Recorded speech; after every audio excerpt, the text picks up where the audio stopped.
నాతో కూడా ఉన్నవాళ్ళు నా స్నేహితులు తమ్ముళ్ళు నాకు వెంకటేశ్వర నాయుడు అని నాకు ఆల్మోస్ట్ అతను పెళ్లి కాకముందు నుంచి పిల్లలంతా కూడా చాలా సన్నిహితంగా ఉండేవాళ్ళు.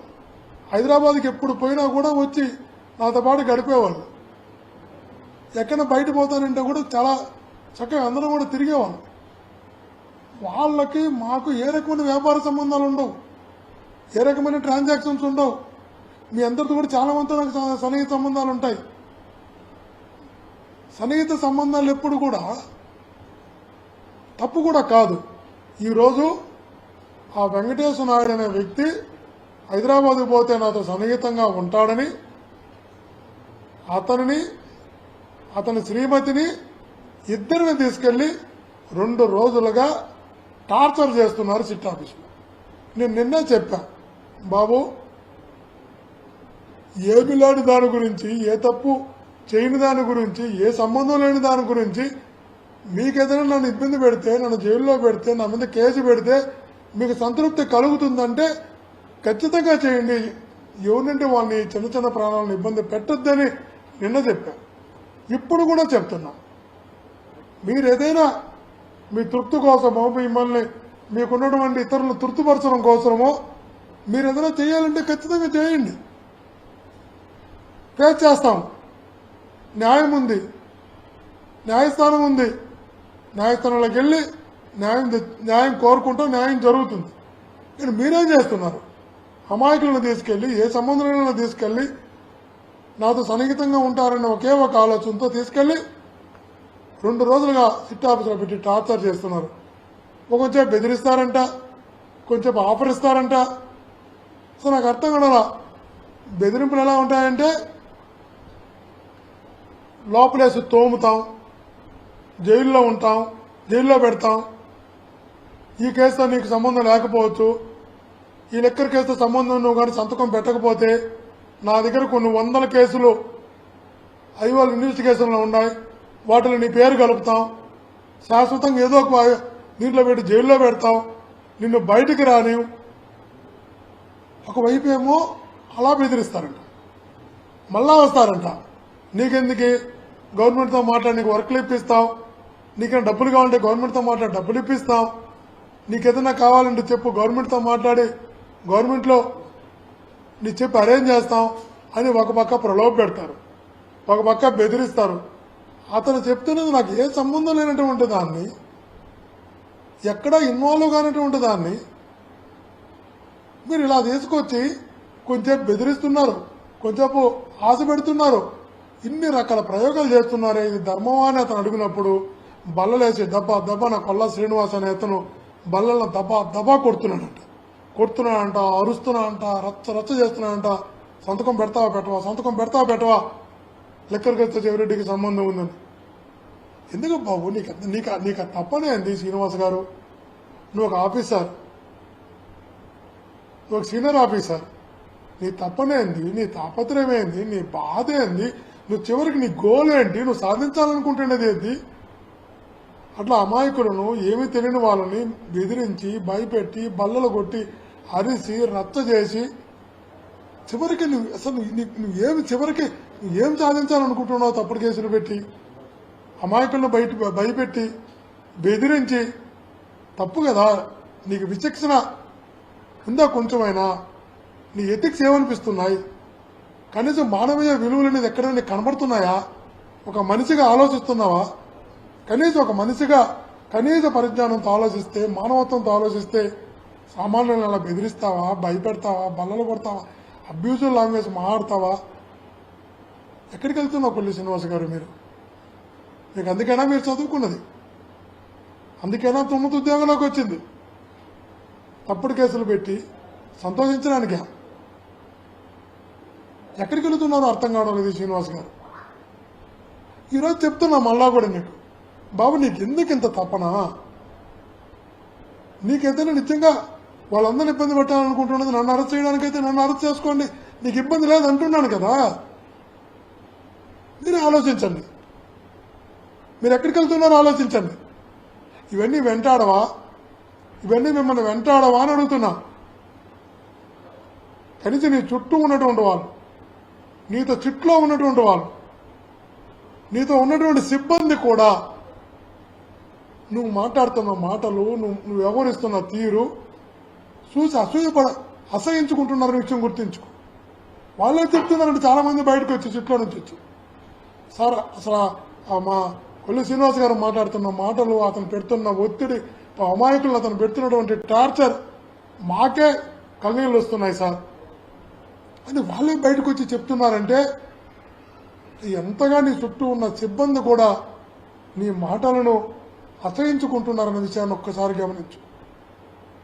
తాత్కాలికంగా నీకు ఆనందం ఉండొచ్చు, తాత్కాలికంగా ఎవరైనా సంతృప్తిపరచచ్చు, కానీ ఒక అమాయకుడిని వేధిస్తే, ఏ సంబంధం లేని కానీ ఇంతగా టార్చర్ చేస్తే ఖచ్చితంగా గుర్తుపెట్టుకు ఆ పాపాలు మిమ్మల్ని వెంటాడుతాయని గుర్తుంచుకో శ్రీనివాస్ గారు.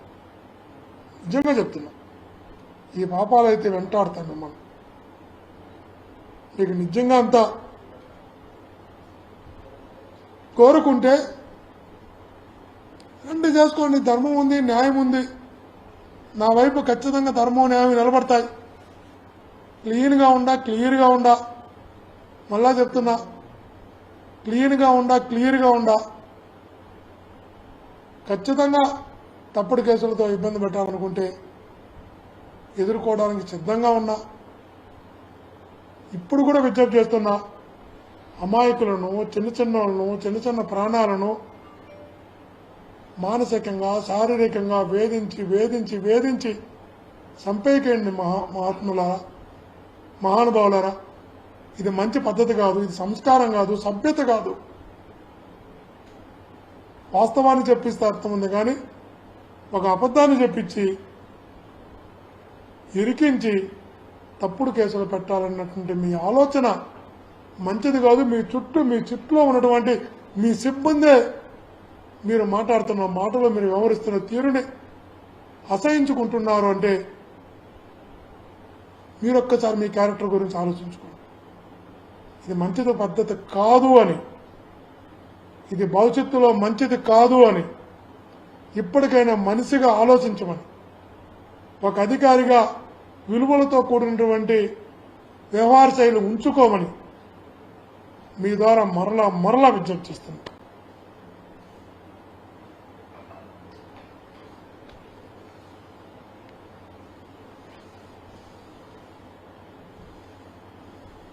కొద్దిమందిని అనవసరంగా ఇబ్బంది పెడుతున్నారు అంటే కోర్టుకు వెళ్ళే అవకాశం ఉంది.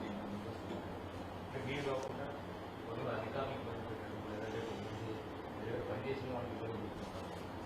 అదే చెప్తాం కదా, వాళ్ళు ప్రతి ఒక్కరూ ఎవరైతే అక్కడ నరకం అనుభవిస్తున్నారు, ఎవరైతే వాళ్ళు పెట్టేటువంటి టార్చర్ అనుభవిస్తున్నారు, వాళ్ళందరూ బయటకు వచ్చిన తర్వాత నాకు తెలిసి అందరూ ఖచ్చితంగా కోర్టులోకి వెళ్ళి రిట్ పిటిషన్ వేసి, అఫిడవిట్ వేసి జరుగుతున్న వీళ్ళు పెట్టిన ప్రతి అరాచకాన్ని ఖచ్చితంగా న్యాయమూర్తి ముందర చెప్తారు, న్యాయమూర్తి ముందర రికార్డ్ చేయిస్తారు, ఖచ్చితంగా కోర్టులో కేసు కూడా వేస్తారు.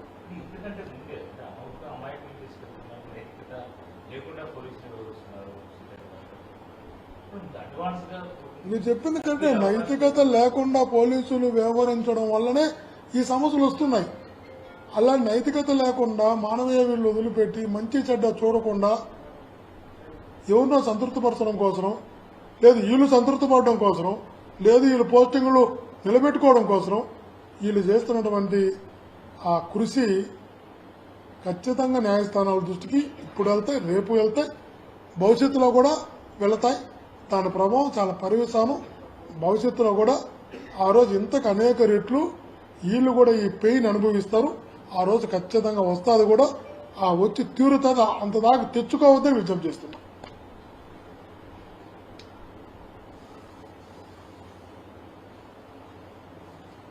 అతను స్టాఫ్ని తీసుకెళ్తున్నారంట. పాప అతని దగ్గర అటెండర్లు ఉంటారు కదా, అనవసరంగా అతను స్టాఫ్ ఏం చేస్తారు, వాళ్ళని తీసుకెళ్లి బెదిరిస్తున్నారంట. అడ్వకేట్లు పోతాను, అడ్వకేట్లు రావద్దంటున్నారంట, స్టాఫ్ను బెదిరిస్తున్నారంట. నీ పర్సనల్ లైఫ్ను తమాషా అయితే నీ పర్సనల్ లైఫ్ని తీసుకెళ్ళి మేము రోడ్డు మీద పెడతా ఉంటున్నారు. ఎవరికంటే పర్సనల్ ఏం మాట్లాడితే అర్థం కూడా అలా పర్సనల్ లైఫ్ని తీసుకెళ్ళి రోడ్డు మీద పెడతాం. అసలు మనమేమైనా ఉద్యోగం చేస్తున్నామా? అంత దిగజారిపోకూడదని నా భావన. కానీ ఏదైనా అక్కడ మాట గుర్తుపెట్టుకోండి, మీరు ఈరోజు తీసుకునే ప్రతి దుర్మార్గమైనటువంటి ఈ చర్యల మటుకు భవిష్యత్తులో మిమ్మల్ని వెంటాడతాయన్న మటుకు గుర్తుంచుకోండి.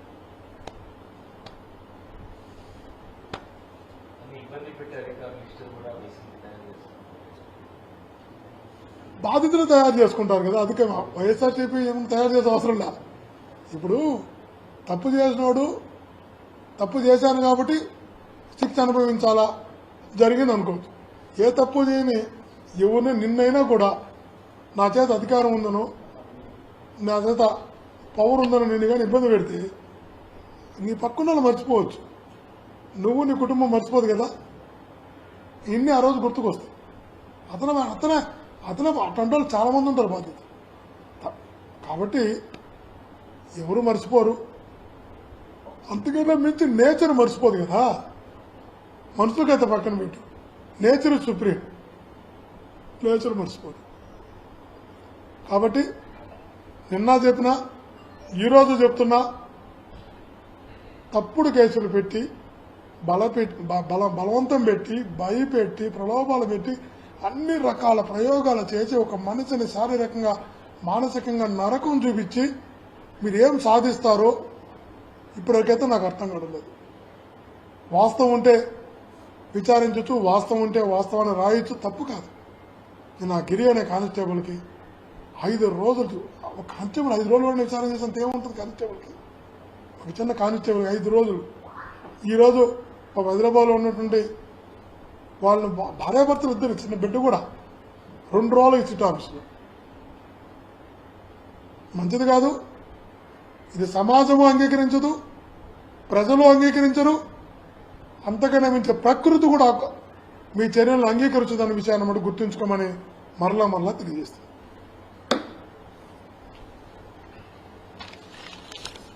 దీని గురించి ఇది క్లోజ్ చేశాను.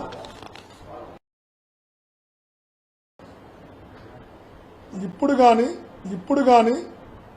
ఎప్పుడు కానీ ఎవరికి కానీ గతంలో పనిచేసిన టీడీపీ చైర్మన్లకు కానీ ఇప్పుడు పనిచేసిన వైఎస్ఆర్సీపీ చైర్మన్లకు కానీ ఎవ్వరు కూడా తొడాలో నిబంధనలకు వ్యతిరేకంగా చేయగల అధికారం ఏ చైర్మన్కి ఉండదు.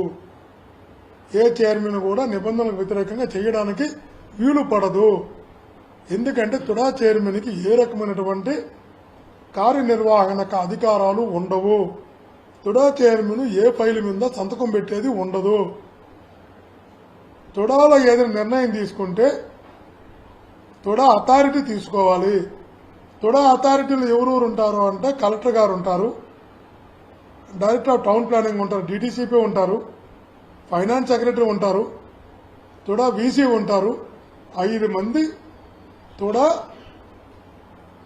కార్యనిర్వాహక బోర్డు. తుడా అథారిటీ తీసుకున్న నిర్ణయాన్ని కూడా వీసీ గారు ప్రభుత్వానికి పంపించేటటువంటి అధికారం ఉంది. అమలు చేయాలని రూలు కూడా లేదు. ఏ రకమైనటువంటి అవినీతి గతంలో కానీ ఇప్పుడు కానీ జరగడానికి వీలు లేదు. కావాలని ఏదంటే అది పత్రికల్లో రాయడమో పత్రికల్లో రాయిపించడమో చేయడం అన్నది కరెక్ట్ కూడా కాదు. ఈరోజు చెప్తున్నా, ఈరోజు రాసిన పేపర్లో చూసి ఆంధ్రజ్యోతిలో రాశారు, 2,500 రూపాయలు 3,000 ఉన్న బెంచ్ని 8,000 కట్టి చేశారు టెండర్ అని. నేను ఒక్కటే మిమ్మల్ని అడుగుతున్నా, సాక్షాత్తు చంద్రబాబు నాయుడు గారు ముఖ్యమంత్రిగా ఉన్నప్పుడు జరిగినటువంటి గోదావరి పుష్కరాలలో కానీ చోడవరం నియోజకవర్గంలో ఫారెస్ట్ డిపార్ట్మెంటు టూరిజం డిపార్ట్మెంట్ కలిపి వైజాగ్ దగ్గర చేసినటువంటి డెవలప్మెంట్లో కానీ ఏ బెంచీలు అయితే వేశారో, ఏ స్పెసిఫికేషన్స్ అయితే వేశారో, ఏ సైజ్ అయితే వేశారో, ఏ కలర్తో అయితే వేశారో అదే వ్యక్తులు, అదే డిజైనరు, అదే కాంట్రాక్టర్లు తుడాకు వచ్చి వర్క్ చేశారు. ఆ రోజు 15,790 రూపాయలకు ఒక బెంచ్కి ఆనాటి ముఖ్యమంత్రి చంద్రబాబు నాయుడు పరిపాలనలో టూరిజం డిపార్ట్మెంట్, ఫారెస్ట్ డిపార్ట్మెంట్ బెంచ్కి ఇచ్చింది. అందులో 5 సంవత్సరాల తర్వాత 8,000కే బెంచ్ చేశారు. ఆ రికార్డు కూడా మీకు ఇస్తానండి. అర్ధ రేటుకే బెంచ్ చేశారు. ఎలా జరుగుతుంది? 8,000 రూపాయలు చేసిన అవినీతి అవుతుందా? 10,000 చేసిన అవినీతి అవుతుందా? వాళ్ళు చెప్పాలి.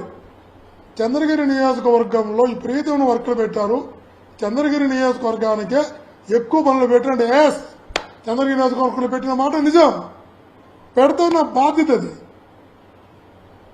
ఎంత పెద్ద రాజ్యానికి రాజు అయినా ఒక తల్లికి కొడుకే, ఎంత పెద్ద పదవికి నాయకుడైనా ఒక నియోజకవర్గానికి శాసనసభ్యుడే, ఒక నియోజకవర్గ బిడ్డే. నేను పుట్టినట్టు చంద్రగిరి నుంచి ఎక్కువ డబ్బులు పెట్టానంటే నాకు అవకాశం వచ్చినప్పుడు, అధికారం వచ్చినప్పుడు, చేయగలిగే పరిస్థితి వచ్చినప్పుడు నాకు నా నియోజకవర్గాన్ని అభివృద్ధి చేస్తా. నేను ఆ రోజు ఈరోజు చేయకపోతే రేపు ఇదే ప్రజలు అంటారు, నువ్వు ఆ రోజు తుడా చైర్మన్గా ఉన్నావు, గవర్నమెంట్ టిప్పుగా ఉన్నావు, నియోజకవర్గానికి ఆ పదవిలో ఉండి నువ్వేం చేసావు అంటారు. ఆ రోజు తలదించుకోవడానికి సిద్ధంగా లేను. అందుకే మిగతా నియోజకవర్గాలకు అందరికీ తుడా నిధులు ఇచ్చిన మాట వాస్తవం. ఎక్కువ నిధులు చంద్రగిరి నియోజకవర్గానికి స్థానిక శాసనసభ్యుడిగా ఆ రోజు 10 సంవత్సరాల శాసనసభ్యుడిగా ఉండడం వల్ల చంద్రగిరి నియోజకవర్గం ఎక్కువ వర్క్లు పెట్టిన మాట కూడా వాస్తవం. నేను పెట్టింది కరెక్ట్ అని సమర్థించుకుంటున్నా. తుమ్మలగుంట చెరువులో ఎందుకు వర్క్లు పెట్టారు, నిబంధనలు పాటించలేదంటే అది ముఖ్యమంత్రి చంద్రబాబు నాయుడు గారిని అడగను పోయి. ఎందుకు అవలాల చెరువు 70-80 కోట్ల రూపాయలు టీటీడీ చేత ఖర్చు పెట్టించాడో, అవలాల చెరువును డెవలప్ చేయమని చెప్పి, పార్కును డెవలప్ చేయమని చెప్పి. అవలాల చెరువులో ఎప్పుడైతే చంద్రబాబు నాయుడు గారు అవలాల చెరువులో పార్కును డెవలప్ చేయమని ఆదేశాలు ఇచ్చాడో, అదే ఆదేశాలు టీటీడీ అమలు చేసింది. అదే స్ఫూర్తిగా తీసుకుని తుమ్మలగుంటలో జరుగుతున్న ఆక్రమణలను తొలగించి చెరువులో అభివృద్ధి చేసిన మాట వాస్తవం. అదే అభివృద్ధి రోజుకు 4-5 వేల మంది ప్రజలు వినియోగించుకుంటున్నారు. చెరువులో నేను చేసిన అభివృద్ధి తప్పైతే ముఖ్యమంత్రి చంద్రబాబు నాయుడు గారి ఆదేశాలతో టీటీడీ అవలాల చెరువులో చేసిన అభివృద్ధి కూడా తప్పే అని చెప్పి ఆ నిర్ణయాన్ని కూడా మీరు అంగీకరించండి. చంద్రబాబు నాయుడు గారికి, లోకేష్ గారికి, పవన్ కళ్యాణ్ గారికి, విజిలెన్స్ ఎస్పీ గారికి, మున్సిపాలిటీ నారాయణ గారికి నేనే లెటర్ రాసిన తుడాలో జరిగినటువంటి అభివృద్ధి పైన, జరిగినటువంటి పనులపైన పూర్తి స్థాయిలో విచారణ జరిపించి వాస్తవాలు ప్రజలకు చెప్పండి. తుడా ద్వారా ప్రజలకు చేసిన మంచి తెలియాలి అంటే ఎవరో ఒకరు విచారణ చెయ్యాలని నేనే లెటర్ రాసిన. మీ సాక్షిగా లెటర్ రాసిన. ఆ లెటర్ ఆ రోజు మీకు కూడా ఇచ్చా. అందరి సమక్షంలో లెటర్ రాసిన. ఈ రోజుకు చెప్తున్నా, తుడా ద్వారా అభివృద్ధి జరిగిందే తప్ప తుడా ద్వారా ఏ అవినీతి జరగలేదు. అవినీతి జరపడానికి చైర్మన్ కూడా ఏ రకమైన అధికారాలు ఉండవు. నోటీసులు ఇచ్చారు అంటే ఖచ్చితంగా చైర్మన్ గా పనిచేసినప్పుడు ఏమి జరిగింది, నిబంధనలు ఏంటి పాటించారని నోటీసులతో ప్రతి నోటీసుకి కూడా పర్ఫెక్ట్ అడ్మినిస్ట్రేషన్ జరిగింది కాబట్టి పక్కాగా కూడా నోటీసులకి సమాధానాలు కూడా ఇవ్వడం జరుగుతుంది. ఏమీ లేకుండా, రిపోర్టు రాకుండా, రిపోర్టు ఏమీ చెప్పకుండా ఎవరికి పడితే వాళ్ళు నోటికొచ్చినట్లు ఛానళ్లు కానీ, పేపర్లు కానీ అక్కడక్కడ ఏదంటే అది అవాస్తవాలు ప్రచురిస్తున్నాయి. చెప్తున్నా, నేను అందరితో ఆత్మీయతగా ఉండేవాడిని, పాత్రికేయ సమాజంతో మరింత ఇష్టంగా ఉండేవాడిని. ఏమీ జరిగిందని, ఏదో జరిగిపోయిందని, ఏ రకంగా నివేదిక లేనప్పుడు ఏదో నివేదిక ఇచ్చేశారని, ఎవరైతే కావాలని ఇలా చేస్తారో, నాకు వ్యక్తిగతంగా ఎవరి మీద కోపం లేకపోయినా వ్యక్తిగతంగా కావాలని క్యారెక్టర్ అసెస్ చేసే ప్రయత్నం చేసినప్పుడు వాళ్ళపైన లీగల్గా కూడా ఖచ్చితంగా పరమేశ్వర రావు గారి లీగల్ కానీ తప్పనిసరి పరిస్థితుల్లో, వ్యక్తిగతంగా కోపంతో కాదు, తప్పనిసరి పరిస్థితుల్లో వాళ్ళ మీద పరమేశ్వర రావు గారిని లీగల్ నోటీసులు కానీ ఇవ్వడం జరుగుతుంది. నాకు ఆ పరిస్థితి రాకూడదని నేను కోరుకుంటున్నా. దయచేసి నా పరిస్థితికి తేవద్దని కూడా విజ్ఞప్తి చేస్తున్నా. వాస్తవాలుంటే రాయండి, వాస్తవాలుంటే చెప్పండి, తప్పలేదు. అవాస్తవాల్ని ప్రచురిస్తే అనవసరంగా మీ విలువలను మీరు దిగజార్చుకోవద్దని కూడా విజ్ఞప్తి చేస్తున్నారు.